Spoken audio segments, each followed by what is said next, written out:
Hi friends, welcome back our channel. ముందుగా ఎవరైతే ఈ వీడియో చూస్తున్నారో ప్రతి ఒక్కరూ వీడియోని లైక్ చేయండి, షేర్ చేయండి. అదేవిధంగా ఛానల్ని సబ్స్క్రైబ్ చేసి సపోర్ట్ చేయండి. ఇంకొక విషయం ఏంటంటే ఖచ్చితంగా ఈ వీడియోని ప్రతి ఒక్కరూ చివరి వరకు చూడండి.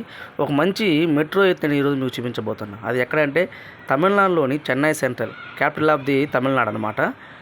అసలు చాలా అంటే చాలా బాగుంటుంది. ఇది వచ్చి స్టార్టింగ్ నెహ్రూ స్టేడియం అనమాట. లైక్ మీకు ఇవి ఉంటుంది కదా, football matches, local TNPL matches ఇక్కడ జరుగుతూ ఉంటాయి. చూస్తున్నారు కదా.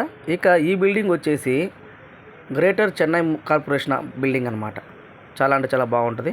ఇప్పుడు కనిపిస్తున్నటువంటి ఈ గ్రీనరీ మొత్తం కూడా చెన్నై మెట్రో రైట్ సైడ్. యాక్చువల్గా ఈ చెన్నై మెట్రో అనేది అండర్ గ్రౌండ్లో ఉంటుంది. దగ్గరగా మనం ఇప్పుడు పైన కనిపిస్తుంది కదా, ఇక్కడ నుంచి 2 ఫ్లోర్లు కిందకి వెళ్ళాలి. అండర్ గ్రౌండ్ వెళ్తే అక్కడ మనకి ఈ ట్రైన్లు అయితే ఉంటాయన్నమాట. మనం ఈరోజు చెన్నై సెంట్రల్ నుంచి సెయింట్ థామస్ మౌంట్కి అయితే వెళ్తున్నాం. సెయింట్ థామస్ మౌంట్ అని ఒక పేరు ప్రఖ్యాతగాంచినటువంటి ఒక ఏరియా. ఆ సెయింట్ థామస్ మౌంట్కి ఎందుకు ఆ విధంగా పేరు వచ్చిందనేది తర్వాత వీడియోలో నేను చేస్తాను మీకు. ఈ వీడియో అయితే టోటల్గా ఈ చెన్నై సెంట్రల్ నుంచి సెయింట్ థామస్ మౌంట్కి మెట్రోలో జర్నీ ఎలా ఉంటుంది, లేదంటే లైక్ బయట ఏ విధంగా ఫెసిలిటీ కావచ్చు, లోపల ఎంత నీట్గా ఫెసిలిటీ ఉన్నదనేది మనము ఈ వీడియోలో అయితే చూద్దాం. ఒకసారి మీరు కూడా నాతో పాటు చూసేసేయండి. కనిపిస్తుంది కదా మీకు, ఎంత నీట్గా ఉందంటే చాలా క్లీన్గా ఉంది. హౌస్ కీపింగ్ కూడా చాలా నీట్గా ఉంటుంది. ఎప్పటికప్పుడు ఇక్కడ క్లీనింగ్ అనేది చేస్తూ ఉంటారు. మీకు అటువైపు నార్త్ సైడ్ చూసుకుంటే ఇంత క్లీనింగ్గా ఉండదు నాకు తెలిసి ఎక్కడ కూడా. సరే, ఇక మనము లోపలికి వెళ్ళిపోదాం, మెట్రోలోకి వెళ్ళిపోదాం. ఎక్స్కలేటర్ ద్వారా మనం కిందకి వెళ్ళిపోతాము. ఇప్పుడు మనం వెళ్ళేది ఫస్ట్ ఫ్లోర్ అనమాట.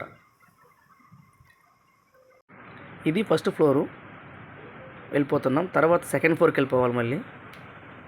చూడండి ఒకసారి, ఫస్ట్ ఫ్లోర్లో కూడా ఎంత నీట్గా ఉందో, ఎక్కడ కూడా చెత్త లేకుండా.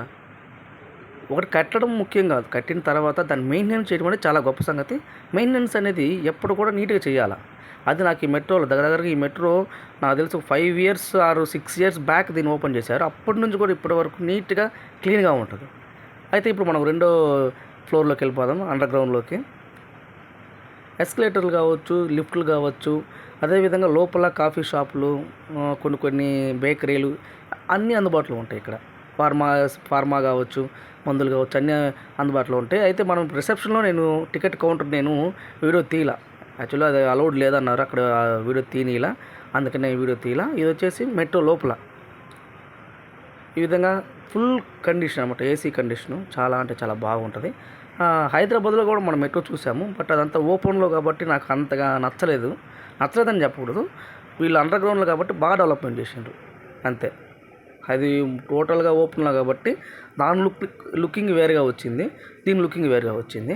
మొత్తం మీద దగ్గర ఒక 12 kilometers అండర్ గ్రౌండ్లో మనం ప్రయాణించిన తర్వాత కరెక్ట్గా కోయంబేడు మార్కెట్ దగ్గర ఇది వచ్చేసి పైకి వచ్చేస్తుంది. అండర్ గ్రౌండ్ నుంచి బయటకు వచ్చేస్తుంది. కనిపిస్తుంది వచ్చేసి కోయంబేడు అంటారు అన్నమాట, సిఎంబిటి అంటారు. ఇక్కడ నుంచి ఓవరాల్ త్రూ తమిళనాడుకి బస్సులు అనేవి సప్లై వెళ్తూ ఉంటాయి. మీకు ఇంకొక విషయం చూసుకుంటే ఇక్కడ స్క్రీన్ ప్లే వస్తుంది అనమాట. ప్రతి స్టేషన్ నెక్స్ట్ స్టేషన్ ఏమొస్తుంది ఏంటి అనేది ఇంగ్లీష్లో ఉంటుంది, తమిళ్లో ఉంటుంది. ఈ విధంగా మనం చూసుకోవచ్చు. కొత్తగా వెళ్ళినా కూడా ఇబ్బంది పడాల్సిన అవసరం లేదు. ఓకేనా. దాంతోపాటు ఇదే వచ్చేసిన మనం మొత్తానికైతే మనం చేరాల్సినటువంటి గమ్యం మీద చేరాము. ఇది సెయింట్ థామస్ మౌంట్. మీకు అక్కడ కనిపించదు, ఆ కొండ మీద ఉంటుంది. కనిపిస్తుందా కొంచెం లైట్ వైట్ కలర్లో, ఇదనమాట సెయింట్ థామస్ మౌంట్. ఆ మౌంట్ అదనమాట. మొత్తానికైతే మనం దిగాల్సినటువంటి ఈ స్టేషన్ అయితే వచ్చేసింది. ఇది లైక్ ఫ్రెండ్స్ ఓవరాల్గా Chennai central to Saint Thomas mount metro journey అనమాట. అయితే చెన్నైకి మీరు ఎవరైనా కొత్తగా వచ్చినా ఇబ్బంది ఏం పడాల్సిన అవసరం లేదు. తక్కువ టైంలో మీరు ఆ ఏరియాకి రీచ్ అవ్వాలంటే మీరు మెట్రోని ఖచ్చితంగా యూజ్ చేసుకోవచ్చు. ఇది వచ్చేసి సెయింట్ థామస్ మౌంట్ ఆ స్టేషన్ బయట వైపు అనమాట, అది మెట్రో స్టేషన్. ఇప్పుడు మన ముందు వచ్చేసి local station. Thank you all of you.